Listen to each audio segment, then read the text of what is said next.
elementos que instruíram o processo de elaboração da presente proposta. Esta relatoria converteu o julgamento em diligência na 381ª sessão deste Conselho Superior para 1. Abrir prazo de 30 dias para querendo a Associação de Servidores da Defensoria Pública do Estado de São Paulo apresentasse uma proposta de regulamentação. 2. Após referido prazo, com ou sem manifestação da interessada, que esse processo fosse encaminhado à primeira Subdefensoria Pública Geral para análise e eventual apresentação de outra minuta de proposta, bem como análise do impacto financeiro acerca da aprovação desta proposta. O presente procedimento retornou a este relator com a nova minuta de proposta apresentada pela primeira Subdefensoria Pública. O estudo acerca do impacto financeiro foi juntado às folhas 441, aduzindo que há saldo orçamentário para o pagamento da bonificação aos servidores a partir de 22 de novembro de 2013, neste ano de 2014. Outro sim informa que na proposta orçamentária setorial do ano de 2015 há previsão de recursos para seu pagamento. Embora a Associação dos Servidores não tenha apresentado no prazo acima aludido nenhuma nova proposta, conforme a documentação e anexo juntada posteriormente, resta evidente que os principais aspectos dessa nova proposta foram construídos entre a sua representante e a administração superior. Por fim, no final da tarde do dia 2 de outubro de 2014, ontem, a primeira Subdefensoria Pública Geral encaminhou um aditamento à minuta de folhas, aqui não coloquei o número das folhas, mas enfim, para alterar o seu artigo 14, alterando a retroatividade do pagamento da BR para 22 de 11 de 2013, bem como o parágrafo 1º do artigo 12 da proposta original. É o resumo sucinto dos autos. Como se diz, a eficiência administrativa é um dos pilares axiológicos do direito administrativo, sendo que, explica Eli Lopes Mireles, o que se impõe a todo agente público de realizar suas atribuições com presteza, perfeição e rendimento funcional. É o mais moderno princípio da função administrativa, que já não se contenta em ser desempenhada apenas com legalidade, exigindo resultados positivos para o serviço público e satisfatório atendimento das necessidades da comunidade e de seus membros. Neste contexto, fora promulgada a Lei Complementar Bandeirante 1219 de 2013, criando aos servidores da Defensoria Pública bonificação por resultado. Referida lei traz definições e critérios em seus dispositivos para a percepção da BR pelos servidores da instituição. Perceptível que algum dos dispositivos desta lei permite ao defensor público geral a sua regulamentação e outros dispositivos são peremptórios em não abrir tal possibilidade. Exemplo destes é o artigo 11 da retromencionada lei, que determina o percentual mínimo de cumprimento de metas para que o servidor participe da BR. Dentre os dispositivos que permitem regulamentação pelo defensor público geral, os artigos 7º, 8º e 9º da lei complementar aduzem que o Conselho Superior da Defensoria Pública deverá ser ouvido. Para uma melhor definição do que cabe a este colegiado, relativamente a este processo, colam-se em verbos os dispositivos acima aludidos com destaques desta relatoria. Eu não vou ler os dispositivos, acho que é desnecessário, né, para a gente ganhar um pouquinho de tempo. Analisando detidamente esses dispositivos, notadamente os destaques desta relatoria, parece inquestionável que ao Conselho Superior da Defensoria Pública caberá a deliberação de sugestões ao Defensor Público Geral sobre a regulamentação da matéria, antes da edição de ato normativo de sua competência. Com efeito, os dispositivos acima em destaques aduzem claramente que a definição dos critérios será atribuição do Defensor Público Geral, ouvido o Conselho, entre aspas. Assim, extrai-se das normas que o papel deste colegiado na definição dos critérios da bonificação por resultado é o de democraticamente sugerir o melhor caminho de regulamentação ao defensor público geral. Feitas essas necessárias ponderações acerca das atribuições do Conselho Superior e do defensor público geral nesse procedimento, é de se concordar com quase todos os termos desta última minuta apresentada com o aditamento posteriormente juntado aos autos. Com efeito, a definição dos indicadores globais específicos, seus critérios de apuração, avaliação e respectivas metas foram construídos, conforme já mencionado no relatório, de forma democrática entre a administração superior e a associação dos servidores, na formulação dessa nova minuta. Referidos pontos mostram adequação à rádio da Lei Complementar Paulista, adequação à Lei Complementar Paulista 1219 de 2013. Posteriormente, o aditamento propondo a alteração do artigo 14 para retroagir os efeitos da BR a 22 de novembro de 2013, e não somente a 1º de janeiro de 2014, como constava na proposta original, além de se adequar ao estudo elaborado pelo Departamento de Orçamento e Finanças, assegura o direito à percepção da BR pelos servidores no momento em que nasceu, ou seja, a vigência da Lei Complementar 1219 de 2013, conforme se extrai de seu artigo 15. No mesmo diapasão, o aditamento à minuta, ao propor a alteração do parágrafo 1º do artigo 12, consegue, de fato, conforme bem salientou a primeira Subdefensoria Pública, individualizar os índices específicos alcançados pelas unidades administrativas. Desta forma, este aditamento melhorou a proposta original. Contudo, um aspecto, ao sentir desta relatoria, merece alteração: a composição da comissão que apurará os indicadores específicos.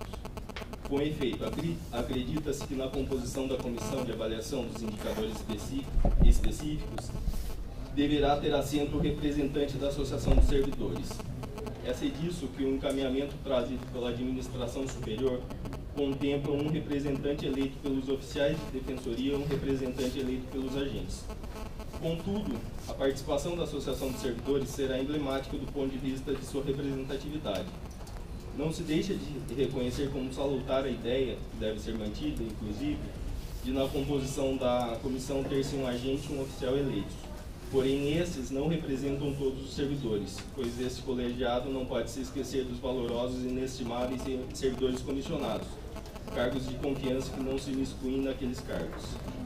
Assim, até pela inquestionável experiência e conhecimento da importância da efetiva participação de uma associação de classe em assuntos de relevância para seus associados, que possuem os integrantes da atual gestão da Defensoria Pública Geral, sugere-se que integre na composição apresentada para a Comissão de Avaliação um representante da Associação dos Servidores da Defensoria Pública do Estado.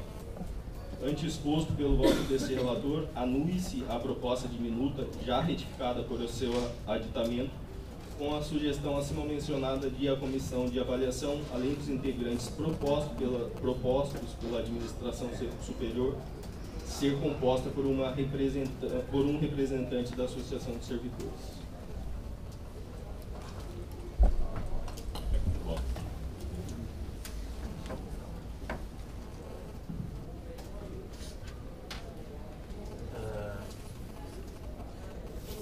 Abro aqui para inscrição. Conselheiros, aqui em primeiro lugar agradecer ao conselheiro Alexandre Orsi pela contribuição e pela efetividade, vezes eficiência aí de fazer esse voto nessa semana, mas era urgência mesmo da gente conseguir aprovar o quanto antes isso para via. Terminei esse voto vindo de ônibus para cá por causa do aditamento que chegou ontem às 17 horas, né? Eu acho que a Sara conseguiu 19 horas perdendo.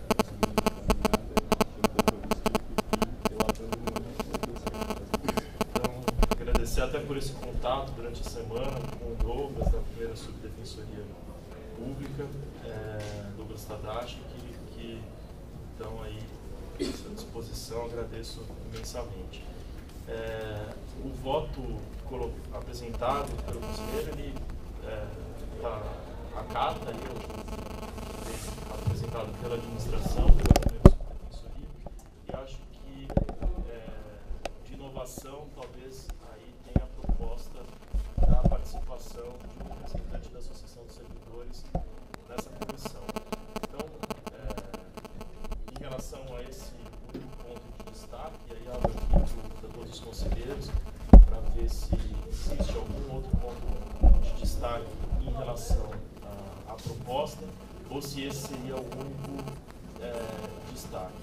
Eu já me adianto aqui sobre falar um pouco dessa comissão e a finalidade que ela tem, né, de uma própria apuração dos trabalhos, de apuração de desempenhos, para que a gente possa fazer, espelhar e refletir ali nessa comissão exatamente o desempenho atingido pelas unidades como um todo e pela instituição como um todo, para aferir o valor desse pagamento da bonificação dos resultados. Então, ela tem, como dito aí no voto do próprio conselheiro, essa finalidade mesmo de avaliar efetivamente esse desempenho, tornando a administração, o serviço público como um todo, cada vez mais eficiente. Então, na composição hoje da comissão, a gente tem um representante da CGA, um representante da assessoria de qualidade e um representante da primeira subdefensoria, que seriam aí todos defensores públicos. Além disso, a gente tem um representante que é o diretor do DRH, o próprio Ricardo, que está aqui presente, e a presença de 2 servidores, um agente e um oficial, que seriam eleitos diretamente pelos próprios servidores. Então, surge a proposta de incluir a associação, a representação da associação. Eu já me adianto dizendo que eu concordo com essa proposta, que a gente pode incluir a representante da associação, mas eu coloco aqui de que a gente possibilite essa participação, que tenha essa discussão, mas que seja uma presença, um direito de voz, mas não um direito de voto nessa comissão, para que eu acho que até aqui a questão da finalidade própria dessa comissão, eu acho que, como todos os servidores aí estão sendo avaliados, talvez não seja adequado que a maioria seja desses servidores, então, dos servidores como um todo. Então, permitir a participação, a presença, o direito de voz da representante da associação, mas sem o direito a voto. Posso manifestar, presidente? Nesse aspecto, eu queria endossar aí o voto do conselheiro Alexandre. Conversei agora com o presidente da associação e queria reforçar também essa participação, ainda que fosse nesse sistema, não é isso? Obrigada.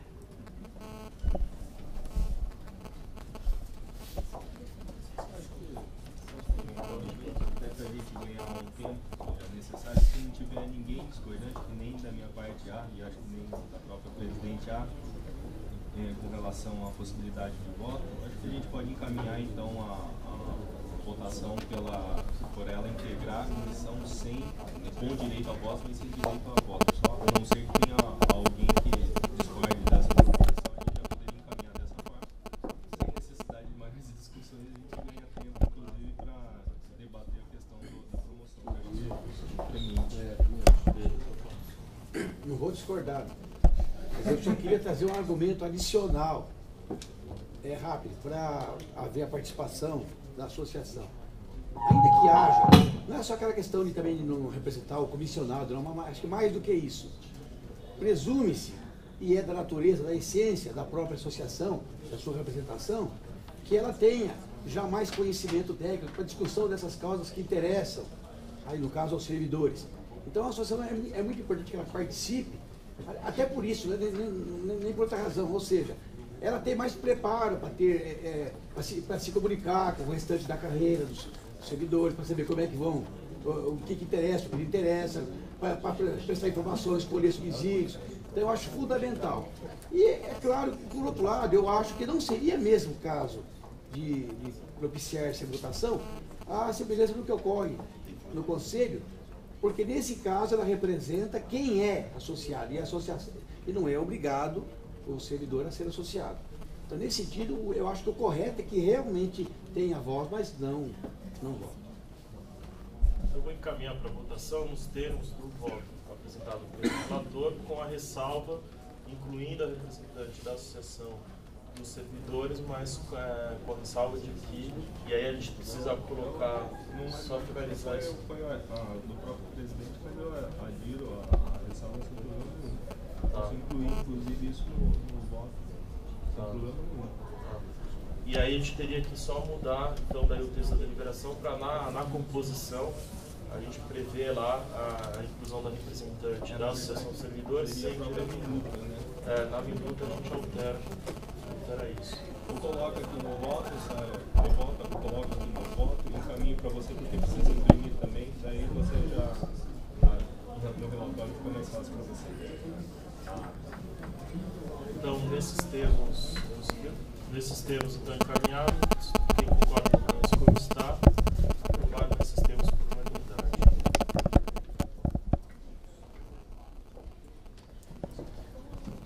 Passando então para o... Você está com ele aí, Pedro, da associação? Está aqui. Eu emprestei.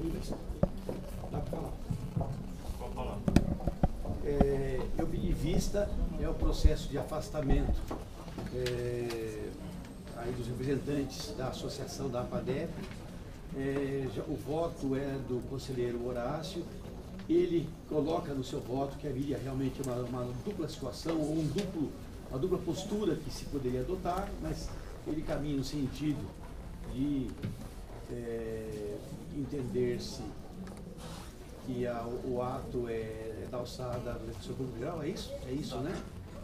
Eu tinha feito um outro estudo, um caminho um pouco distinto, mas eu concluí que a melhor postura é essa daí mesmo, portanto não vou redigir o voto, vou simplesmente acompanhar o relator. Qual que é o número do processo? Eu prestei os autos ali para... 269. Achei. 269. Então você está fazendo, você faz uma preliminar que seria competência do defensor geral. Tá. Então acho que a gente precisa primeiro voltar a preliminar para depois. Eu vou pedir vista, presidente. Isso. Não. Afastamento, vamos finalizar. A única vista tinha sido do Pedro, né? Então, Por favor. vista para associação. É que eu fui ali tomar café, já voltou. Eu já fui tomar café, já voltou. Hoje ela está toda elétrica. Tomei café, já voltei. Achar aí.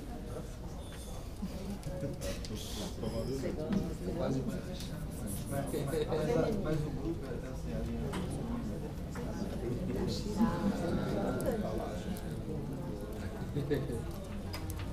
Não é sobre você pensar Tem algum pedido de inversão? Inversão de pauta, alguém Que é coerência, né? Esse instituição. A gente já vai partir para a discussão vamos falar Você quer falar do afastamento de voto? Podemos. Porque esse também tem uma certa urgência. Você está com... Fazendo do 03 de 14.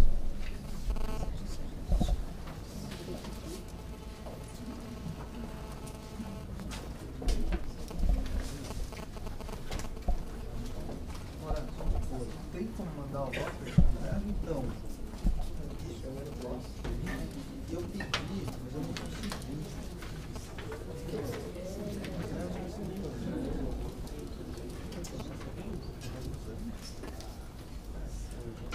Eliminar o quadro comparativo.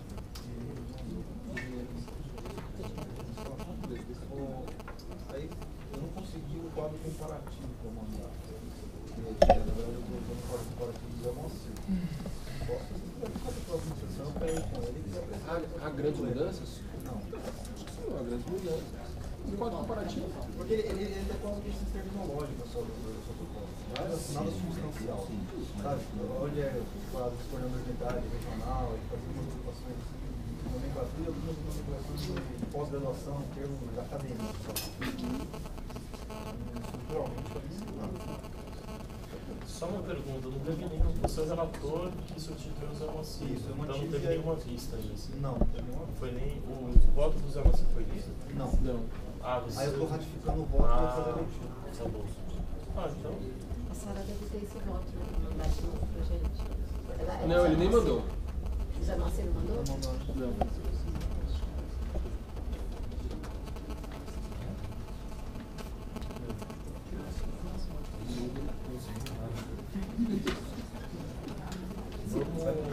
acho que pode fazer a leitura, né? Posso?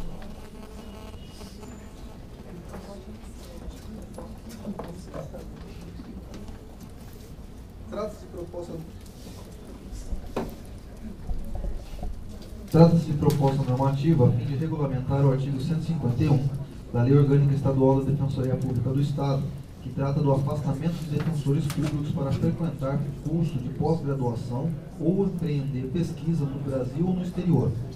Destina-se, outro sim, a reger idêntica situação aos servidores da instituição. Afirma o proponente que o artigo 151 da Lei Orgânica da Defensoria Pública atribui ao Conselho Superior a a regulamentação dos afastamentos para frequência em curso de pós-graduação ou empreender pesquisa no Brasil ou no exterior. Aduz que até os dias corremos, o Conselho não editou qualquer ato regulamentador, de modo que os pedidos de afastamento nesse espectro são analisados de forma pontual, o que contrariaria a segurança jurídica do Estado Democrático de Direito. Fundamenta que na minuta trazida buscou manter o entendimento desse colegiado, aspas, em especial o limite de afastamento por semana como forma de garantir, de um lado, a continuidade do serviço público, bem como de outro, a capacitação do servidor conforme previsto em lei. Alertou que o ponto inovador é a regulamentação de atividades no exterior, até então não enfrentada casuisticamente pelo Conselho Superior. Citou referências normativas de outras defensorias públicas da Federação. Trouxe minutos de deliberação, a qual contempla também os servidores. É o relato, passo a votar. A proposta normativa possui amparo legal, uma vez que se cuida de regulamentação dos termos do artigo 151 da Lei Orgânica. Quanto aos servidores, a Lei Estadual 1050 determina a aplicação de forma específica do afastamento no regime daqueles agentes públicos. Confira-se. Aí cita o artigo 24 da Lei de Servidores. Contudo, o proponente optou pela técnica de incidência remissível quanto à aplicação aos servidores. Sigo, contudo, vereda diversa para mencionar diretamente a incidência aos servidores no subquadro de apoio. No parágrafo 1º, inciso 2, ao definir pesquisa, a parte de toda a inconveniência de definições em textos normativos, o proponente acaba por mencionar na definição o significado definido, o que encerra uma tautologia, como pesquisa é a realização de pesquisa, o que é corrigido na minuta. Vale-se também do vocábulo os mesmos na função pronominal, com o escopo de substituir o pronome substantivo, que também é correção meramente gramatical. Já no artigo 2º, no inciso 2, faz apenas menção ao defensor público, quando a normativa destina também aos servidores. Então, na questão como vai haver a incidência direta dos servidores também, então faz também a proposta de inclusão aqui na nomenclatura. E no inciso 3, além disso, insere o adjetivo regional ao coordenador, sendo mais adequado ao meu sentir ao coordenador da unidade, porque ele é mais próximo da unidade ao qual está inserido o agente público que será afastado. Na continuidade, o artigo 2º, parágrafo 2º da deliberação 102, conquanto correta a raça do dispositivo, não é recomendável menção concreta a outros autos, os quais podem se alterar ou se extinguir, deixando de dar remissão a conselho. Há outras pequenas correções de estilo que serão realizadas no quadro comparativo. Discordo por impossibilidade jurídica de dois dispositivos tratados, do artigo 4º, parágrafo 6º, e do artigo 5º, inciso 6º, aquele que diz que não será concedida exoneração a pedido ou licença para tratar de interesse particular ao agente público beneficiado da proposta de deliberação. Então aqui só é importante frisar, porque é uma parte onde houve uma divergência da proposta. A questão da vênia é simples. A exoneração a pedido, por meio do qual se coata o liame jurídico funcional estatutário, é ato jurídico administrativo unilateral receptício, de modo que prescinde de manifestação de vontade complementar. A questão não é doutrinária, mas legal. O artigo 128.3 prescreve ser a vacância consequência da exoneração a pedido ou de ofício. No mesmo sentido, o Estatuto do Servidor Público de Aplicação Subsidiária, no artigo 86, parágrafo 1º, item 1, que, aliás, o próprio artigo 152 da nossa lei orgânica já regulamenta a devolução de valores quando houver exoneração a pedido, evidenciando a plena possibilidade dessa cepa de desligamento. Não existe nesse horizonte indeferimento de pedido de exoneração. Então não se trata de vedar o pedido de exoneração, porque a própria lei já fala que se houver o pedido de exoneração, ele é obrigado a ressarcir aquilo que ele se beneficiou, aquilo que ele recebeu. Tem lei federal, né? Tem também. Exoneração. É. Não sei se você leu o meu pedido, eu acho que o fundamento na lei federal. Vai vedar? Agora eu não me recordo, mas eu posso dar uma olhada, mas tem lei federal, se eu não me engano, que faz no início. Tá. Por isso que eu coloquei. Tá. Então aqui, no caso, a gente tem a nossa própria lei orgânica e o Estatuto dos Servidores seguindo numa linha diversa. Do outro lado, o artigo 5º, 6º impõe ser obrigação do defensor reservar 20% do lucro auferido com eventual venda de obra publicada em razão do afastamento, a ser destinado ao fundo da escola. Aqui, com o mais sincero respeito ao proponente, a inconstitucionalidade é meridional. Com efeito, cuida-se de criação nitidamente de essência tributária, por meio de deliberação do Conselho na modalidade estrita de imposto. Indisfarçável que, à míngua de autorização legal, o suporte fático da norma proposta encerra-se na definição tributária do Código Tributário, que faz a descrição do que é tributo no artigo 3º. Propõe, portanto, a criação de uma prestação pecuniária compulsória em moeda sem constituir ato ilícito nomeado legalmente de tributo, sem contudo possuir o Conselho competência legal para tanto, uma vez que abstratamente não existe atividade estatal correspondente vinculante ao fato imponido. Fere-se, portanto, o princípio da legalidade estrita e tributária, impondo a obrigação de fazer sem base normativa competente. Deste modo, voto aqui pela supressão desse aspecto, conforme será esquadrinhado na tabela. Por fim, enquanto elaborava o voto, recebi sugestões e alguns aportamentos do defensor público Carlos Veis sobre a temática, havendo coincidências de entendimento em vários aspectos. Peço, pois, licença a esse colegiado para colacionar integralmente as sugestões e análises a quais possam integrar o voto. Artigo 3º, inciso 3. E aí ele faz algumas alterações. Sem prejuízo dos requisitos do artigo 2º, a pedido de afastamento integral para curso de pós-graduação deverá conter comprovação de curso de pós-graduação em pesquisa no exterior, não tem similaridade de grade curricular e corpo docente com outro curso em pelo menos 50%, cabendo interessado juntar duas instituições nacionais idôneas. Em primeiro lugar, creio que não é cabível a criação de uma nova exigência pelo Conselho, para além daquelas previstas na Lei Complementar 988. Como se sabe, ao Poder Regulamentador não cabe modificar o conceito e alcance da norma legal. No presente caso, os requisitos são constantes no artigo 151, incisos 1 a 6, não me parecendo cabível aos Conselhos inovar quanto a isso.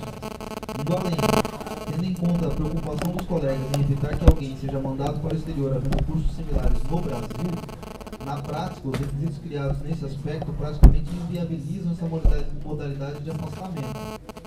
Isso porque, provavelmente, haverá similaridade entre um curso de pós-graduação nacional ou estrangeiro em relação à grade curricular, visto que se trata do mesmo ramo da ciência jurídica. No entanto, o conteúdo dessa disciplina, os professores envolvidos, os temas tratados, o contato com alunos de outras nacionalidades, tudo isso torna a experiência no exterior mais enriquecedora, acadêmica e profissionalmente. Portanto, a diferença entre os cursos nacionais e alienígenas não está na comparação entre a grade curricular de um ou de outro, mas no conteúdo das aulas, nos temas enfrentados na bibliografia de referência, etc. E aqui, creio que não caiba comparar uma e outra instituição de ensino, mas reconhecer que o estudo no exterior cria novas referências que venham a se somar àquelas já absorvidas no Brasil, o que é de todo interessante para a Defensoria Pública.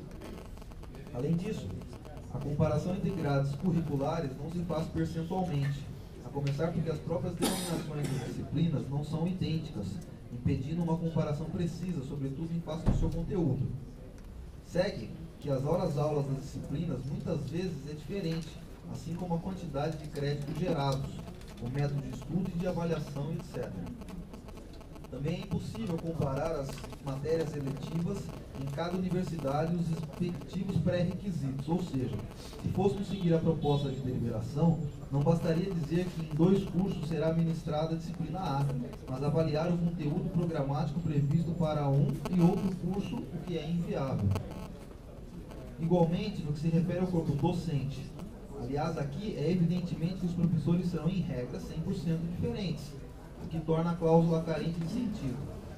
Reitero que o grande mérito do estudo no exterior é a possibilidade do defensor abrir-se para o novo, alargando e aprofundando seus conhecimentos, o que não é possível de comparação por meios estatísticos e percentuais.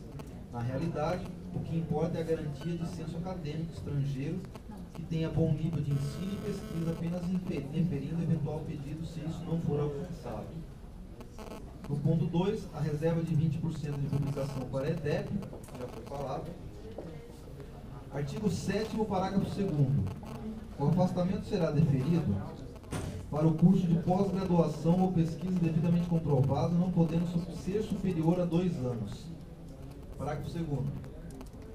Após o deferimento do pedido de afastamento integral, é permitido novo pedido após o interstício de 8 anos. Creio que o critério de interstício deve ser igual ao período pelo qual o defensor não pode se desligar na carreira, na forma do artigo 152 da 988, ou seja, 2 anos. Além de não existir justificativa para o prazo de 8 anos, que pode ser 7, pode ser 9, é interessante notar que, em geral, as pessoas continuam seus estudos acadêmicos, em grau superior ao concluírem etapa anterior, justificando um prazo mais curto. Então a gente faz a mensagem de um mestrado, depois vai para um doutorado, então, por que desse recrutamento? Acho isso sim interessante incluir como critério de desempate o fato de o defensor já ter sido afastado uma vez previamente, favorecendo-se ainda quem não teve essa oportunidade. Assim, o artigo 6º, parágrafo 3º, ficaria assim redigido. Havendo mais que 1% de interessados em afastamento integral das atividades para cursos de pós-graduação ou pesquisa, o Conselho Superior selecionará os interessados mediante os seguintes critérios pela ordem. 1. Atuação com o tema afeta a área do curso ou pesquisa. 2. A ausência de prévio afastamento para os fins da presente deliberação. 3. Apresentação do melhor currículo, informação. 4. Antiguidade na carreira. É a única diferenciação. Então, eu coloco no item 2 como um critério de desempate o fato da pessoa ter ou não. Então, só para tentar então sintetizar o que ficou de divergência, então ficou como questão de divergência, primeiramente, a questão da tributação dos 20% para a EDEP.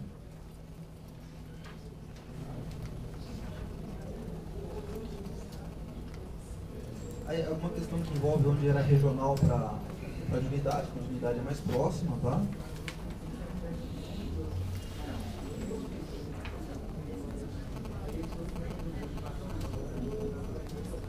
A questão do interstício, de ao invés de 8 anos, reduzir para 2 e colocar isso como critério de desempate.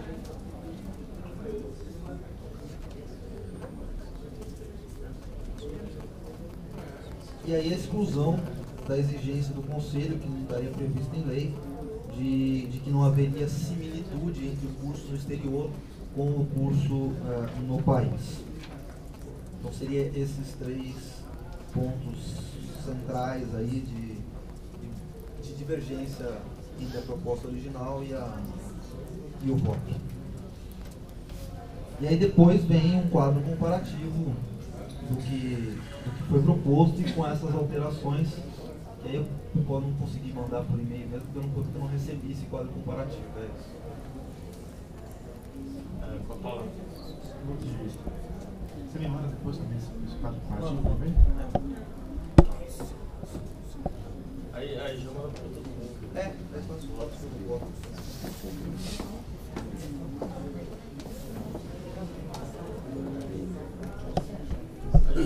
Eu ia Se sugerir. der para mexer, mais fácil, né? Se for que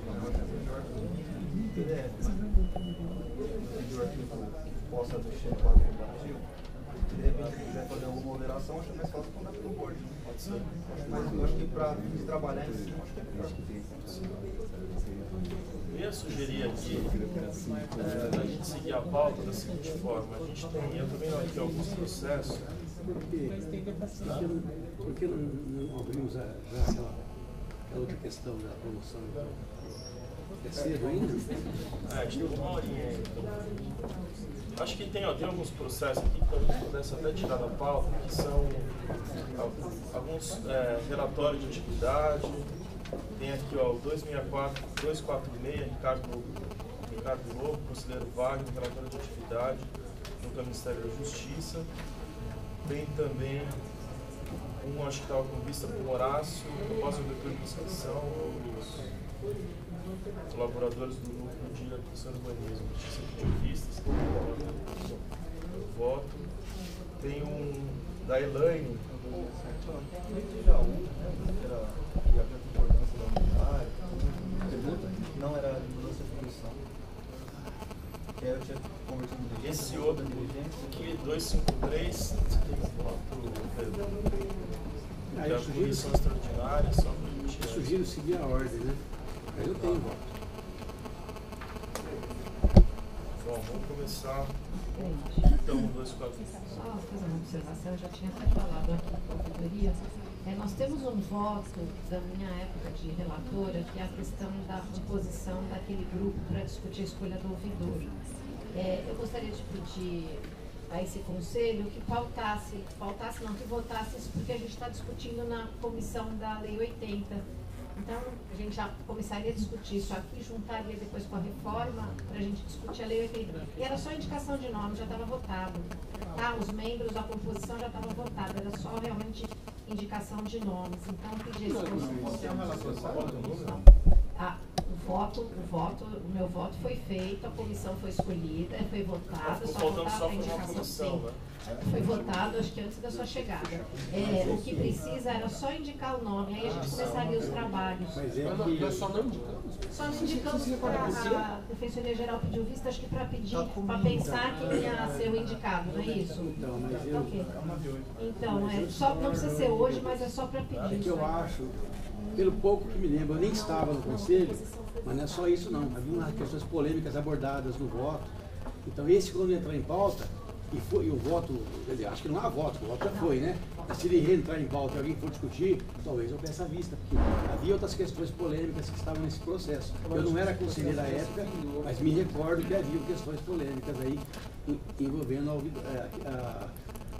inclusive a escolha de ouvidor. Eu acho. Isso já foi a formação da comissão. Na verdade já foi votado. É só comissão para discutir até críticas, sugestões, mudanças da própria escolha da ouvidoria.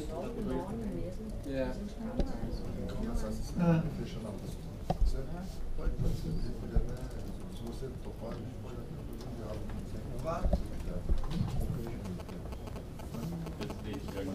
Entre as sugestões, eu acho que a questão da promoção é muito maior do que a gente conseguir discutir em meia hora e no final de uma sessão em que acho que todo mundo já está exaurido. Eu sugiro, eu sei que a semana que vem já vai ter uma extraordinária que é para um julgamento de um PAD na quinta-feira. Talvez não dê a semana que vem, mas eu sugiro uma sessão extraordinária para a gente poder discutir. Salvo engano, o conselheiro Pedro tem uma proposta, não sei se já vai protocolar hoje, e a gente poderia se debruçar numa extraordinária para discutir essas questões e poder já ter um norte a partir de como a gente vai votar, para tentar, é claro que qualquer defensor, qualquer pessoa tem o direito de ir ao judiciário, mas tentar já tirar todos esses pontos mais polêmicos para que as próximas promoções não tenham esses problemas. Enfim, eu acho que uma extraordinária para esse fim específico, para a gente já decidir até eventualmente a reforma da 988 e a reforma da 80, esse conselho já deliberar quais são os requisitos necessários, né, de acordo com a emenda. E eu acho que em meia hora, uma hora, a gente não vai conseguir nessa sessão de hoje. Então, eu proponho a gente votar, seguir a pauta, votando os processos hoje, os que tiverem voto, e a gente pensar numa extraordinária, não para a semana que vem, para outra semana, para a gente poder discutir as questões referentes às normas de promoção por merecimento. Essa é a minha proposição. Eu acho que a gente não vai conseguir avançar numa discussão hoje no final da sessão. Algo que é bem complexo, de passagem. Eu acho que talvez seja necessário mesmo a gente fazer uma extraordinária, mas o meu receio, não sei se a gente pode conversar um pouco sobre isso, por conta dessa decisão judicial, a gente fica na dúvida até se a gente pode seguir os outros concursos, né? Talvez a gente possa terminar aqui a sessão, aqui, discutir um pouco. A partir de agora a gente não vota mais nenhum processo hoje, e a gente faça essa discussão, porque senão a gente vai marcar uma extraordinária para discutir os requisitos, mas talvez a gente não possa nem abrir, chega à conclusão que a gente vai ter que ficar esperando essa decisão judicial sair. Não sei se eu salvo melhor juízo, por isso que eu acho que a gente poderia trazer cada conselheiro poder estudar. Salvo melhor juízo, não haveria impedimento para abertura de novos concursos. A meu ver, nada impede. Talvez, de repente, só quem se sentisse preterido desse concurso 3 para o 4 que não poderiam se inscrever, mas eles já não teriam o prazo mesmo de 2 anos. Enfim, é uma discussão que a gente pode avançar. Se for sugestão, se for marcar uma extraordinária, semana que vem nós temos uma extraordinária que vai iniciar às 4 horas da tarde. Qualquer coisa, marca às 2 da tarde. 2, porque a gente pelo menos já tem 2 horas, só para discutir essa questão, você tem 2 horas para amadurecer e nós vamos estar mais descansados e tal também. Seria uma outra extraordinária. Não, no mesmo dia, mas tem que ser, tem que ser outra extraordinária. Põe esse ponto. Não. Tem que ser outra extraordinária, se eu não me engano. Eu vou acompanhar, mas posso explicar melhor, eu acho. A ideia é a seguinte: a ação extraordinária, ela já é extraordinária por causa do PAD. Mas nada impede que a ação extraordinária tenha 2 processos em pauta. Um com o sigilo, com aquela questão do PAD. Pode ser. Não, a do PAD tem que ser específica para isso. Então teria que marcar uma outra das 2 às 4. Que é específico. Tá bom, então, só que aí o que eu queria. Só que a gente vai ter que ver as condições do relator, né? Noticiar o seguinte: hoje foi protocolada pela conselheira Kátia uma nova minuta que eu acho objeto até de discussão que a gente discutiu a semana toda, tal, então, e também um requerimento meu. Mas como todo o assunto é o mesmo, ele vai se envolver com a promoção, e acho que de comum acordo a gente até entendeu que tudo isso aí devia ir para a dependência, para a prevenção daquele processo, e de fato já foi protocolado a requerimento nosso dentro do próprio processo. E o conselheiro acabou de receber isso, quer dizer, nem deve ter lido ainda que não houve tempo. Que conselheiro? É o Luiz Gustavo, né? Não, parece que é o Luiz Eduardo. Não, eu estou falando do negócio de promoção. Então, mas estou dizendo, mas aí, essas questões que a gente coloca, elas de certa forma, elas avançarão para uma solução do que se opôs aqui hoje. Então, ainda que não é com outro nome de extraordinária, se o nosso relator tiver condição de concordar com isso, se ele tivesse condição, ele poderia trazer, pelo menos, ainda que não um voto completo, porque eu sei que o tema é complexo, né? Mas pelo menos colocar essa questão para o início porque regimentalmente acho que já seria semana que vem mesmo, na sexta, né? Regimentalmente, mas a gente sabe que é um tema complexo que iria demorar. Mas aí, se houver possibilidade, já se traz a discussão, ainda que talvez não completo, porque aí já está dentro do termo regimental o prazo, já se apresenta essa questão, e nós discutimos então esses acréscimos que vieram com a terceira carta em especial, e a gente vai talvez aqui falar mais particularmente depois, né, do problema aqui de adequação ou não. A conselheira já tem uma postura que ela diz ali, eu concordo com isso, a gente pode discutir. Já temos uma questão de ordem aprovada. De minha parte, em um minuto só dá para dizer o seguinte: de uma forma ou de outra, com Lei 80, com 98, isso não importa. Tem que ser deflagrado o concurso de abertura do concurso, especialmente do ano passado. Não tem sentido não ser deflagrado. Já devia ter sido iniciado. Então, de um jeito ou do outro, abre-se, faz-se abertura. Só que para fazer abertura tem que ter edital. Nesse momento, nós já temos uma regra, que é a questão de ordem. Agora, o que nós podemos rediscutir é se essa questão de ordem vai ser revogada, mudada ou não. É isso. Porque se a questão de ordem for mantida, os percalços processuais da justiça serão discutidos na ação. Ele suspende este concurso em particular, né? É um fato específico desse concurso a finalizar esse certame que é do 2 para o 3, não é isso? Do 3 para o 4, aliás, né? O que a gente pode, talvez, coisa que precisa enfrentar, inclusive a gente estava vendo que a deliberação diz que o edital do próximo concurso só pode ser publicado após o encerramento do anterior. Essa norma é norma regimental, é norma de deliberação do Conselho, não é norma da lei. O Conselho tem que regulamentar e por isso ele diz isso. O próprio Conselho, até porque é um fato novo, extremamente relevante, tem condição de reapreciar essa questão. Aliás, nessa esteira, por isso que eu falei de se pensar tudo, nessa esteira, o que a Conselheira está propondo, até de aditamento, ao que eu também coloquei, é justamente uma fórmula que ela é por uma razão totalmente explicável, pontual, porque é para agora, porque um problema que aconteceu, mas que se imagina que no ano que vem não há necessidade mais disso, de se autorizar a abertura de todos os concursos pendentes. Há uma fórmula proposta, que claro, tem que estar em discussão, concorda ou não se concorda, mas enfim, há uma fórmula para que se coloque em dia. Então todos seriam abertos, e se o Conselho autoriza, ele está deliberando. Então ele pode deliberar em sentido contrário da sua própria deliberação. Ele pode, é deliberação, não é texto legal. Desde que se concorde com a ideia. Então a ideia que está sendo colocada ali, depois o relatório vai ver com mais calma, que vai mais longe, né? Mas em princípio é isso. E até o texto do meu requerimento é esse. É proposta de autorização do Conselho para imediata e simultânea, não é isso? E simultânea abertura de todos os concursos pendentes. Pela ordem, claro, né? Há um mecanismo colocado ali, depois vai com mais calma, né? Um depois do outro, mas se abre todos, coloca assim, então para todos. Como? É o que se coloca ali. A fórmula do cálculo está colocada ali. Só que há um pressuposto que isso o Conselho vai ter que, de um jeito ou do outro, decidir. Qual que é? É a regra anterior ou não é? Então, hoje em dia nós já temos uma solução que é a questão de ordem. Mas aí tem que se rediscutir.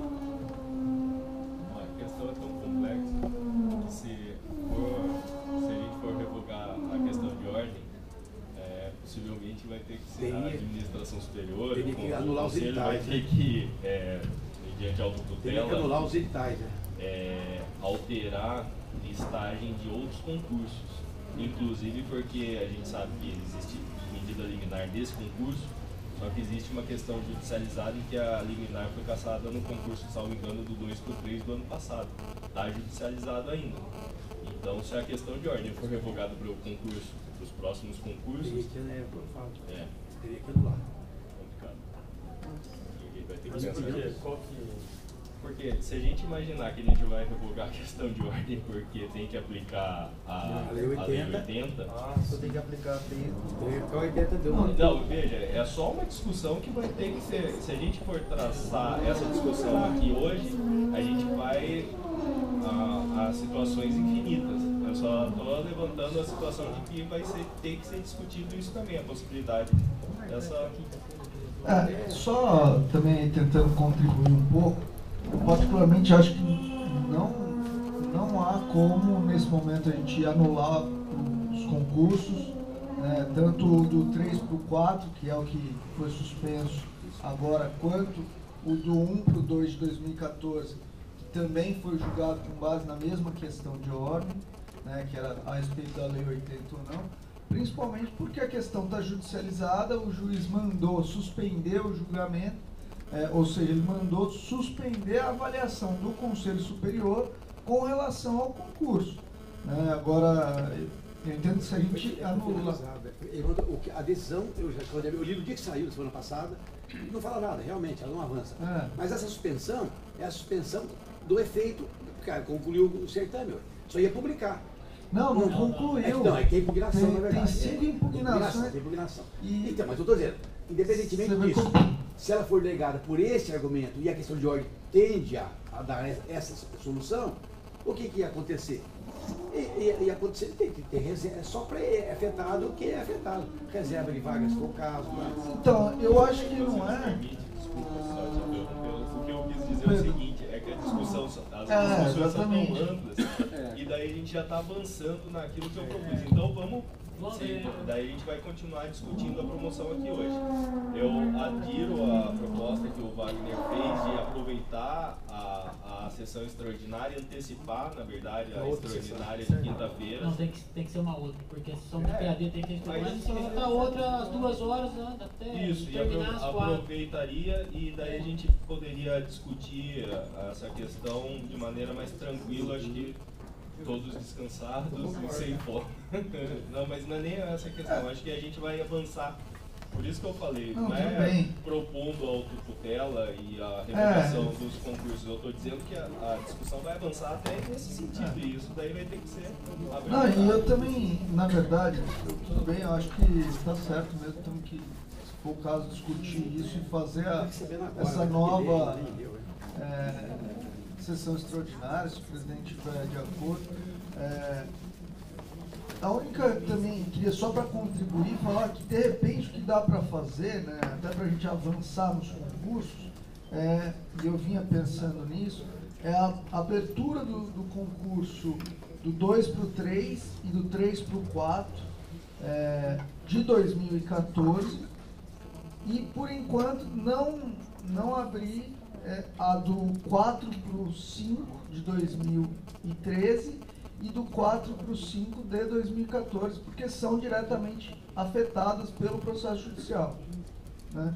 E pelo menos a gente já avança e já julga, tira da, entre aspas, né, tira da pauta esses processos e evolui, né? Só uma questão, porque assim, o 4 para o 5, o impedimento seria pela ausência de definição de quem vai ser promovido, não é isso? Mas na verdade, a gente tem definição de quantidade já, não tem?